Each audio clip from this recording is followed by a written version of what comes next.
Hello, and today we're talking about how to repot Japanese maples. Um,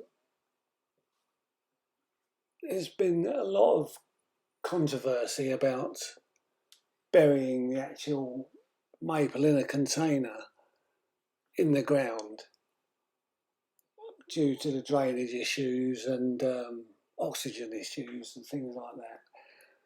So this is my way of dealing with it so that I can bury them into the ground and keep them in containers. Also, people asking what size containers do I use and which size is the best, etc. Well, these are all containers that I use. As you can see from the 70-litre one, I put holes, if I'm burying them, I put holes up the sides of the containers. These have got to have holes put in them if I'm going to bury them.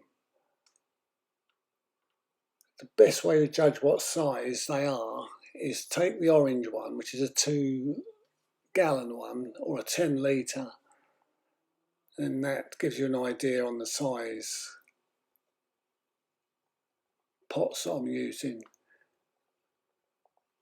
If I'm moving a small plant into a bigger pot or repotting it, I'll take the pot that I wanted to go in and I'd fill the bottom up with gravel or stones for drainage. Then I'd put my soil in, the soil mix, which is a free drainage soil, which has got sharp sand in it, and it's got to be river sharp sand, so there's no salts in it.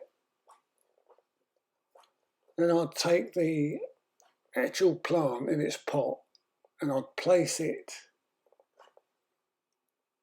in the pot and I'd fill up around the pot. I wouldn't take it out of the pot yet.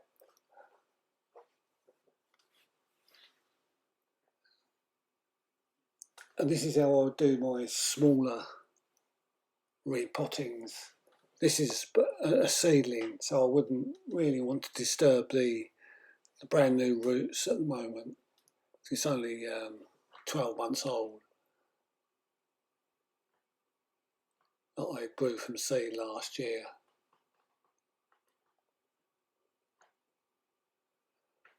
But I do buy them this actual size from nurseries.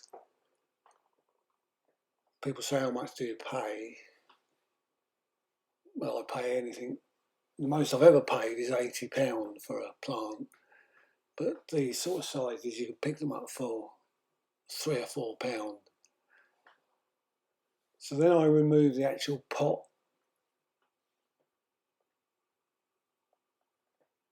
plant from the pot. Obviously you see there's gravel on the bottom of this one. I just knock a little bit of the gravel off and I drop it straight into the hole left, and that should be a perfect fit now, and then just tuck it in. And that's the simplest way of repotting a plant. And I'll do like this plant come out of this 2-litre container, and I popped it into this 5-litre container, the same method I've just shown.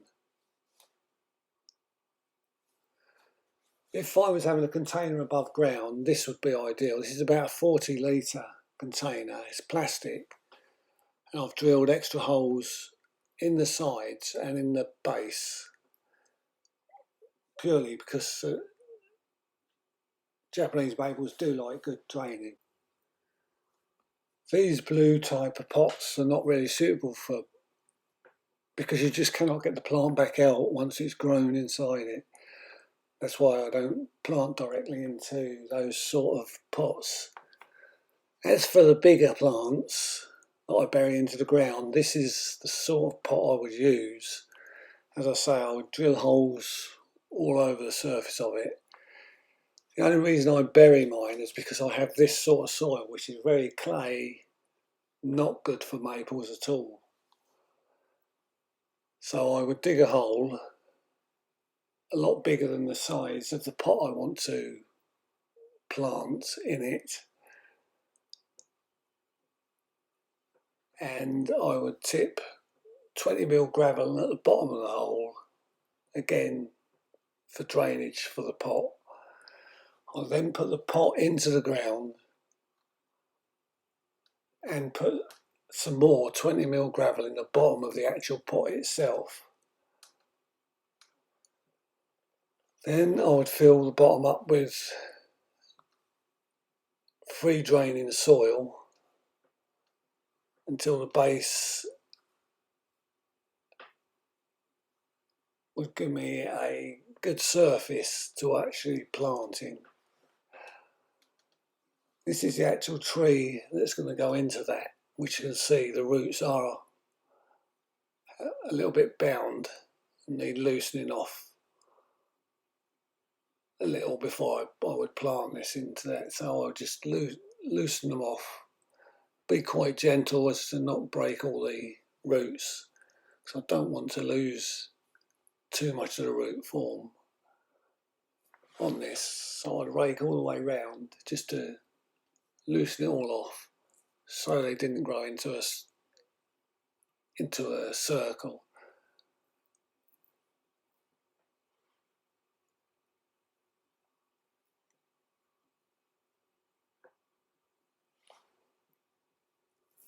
As I say, I would prefer to plant directly into the ground, but my soil just is not good enough to support good growth on Japanese maples. So this is why I do it this way.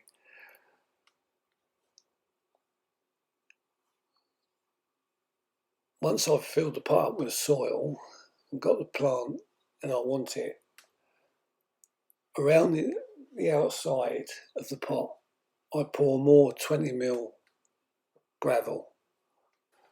I do this process probably every third year, just to refresh the soil and trim the roots in a lot of cases if they are root bound at all. Then to top it off, I put bark on the top face and then just tilly over the ground around the pot to make it all blend in to the garden. Then on other trees that have been in the ground for 3 years, I would lift them up, wash the root ball off to inspect the roots to see which needs trimming off. As you can see, the ones that are curled around themselves, I would untangle and prune off the larger roots, because it's the fibrous ones that do the work, until it's in this sort of condition. And then I would pot it up as I've just previously shown, as if I was just putting it in a larger pot in the ground.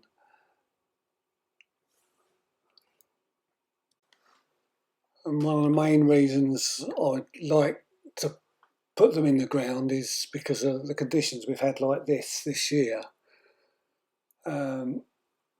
Maples are quite hardy plants, but this year's been exceptionally cold. For more than a week or so, the ground was absolutely solid, -7 or 8 for about a week. So hopefully being put in the ground helps the root ball a lot, although it was frozen quite deep this year. Well, that's it for another session. I hope it's helped some people who had issues with the soil conditions and the way that I've planted them in the ground and the reasons why I've done so. Good health to you all, and hopefully in spring we can show you the ones that have actually survived this winter. Thanks very much for watching. It's Terry Morgan signing off. Thank you very much for watching. Goodbye.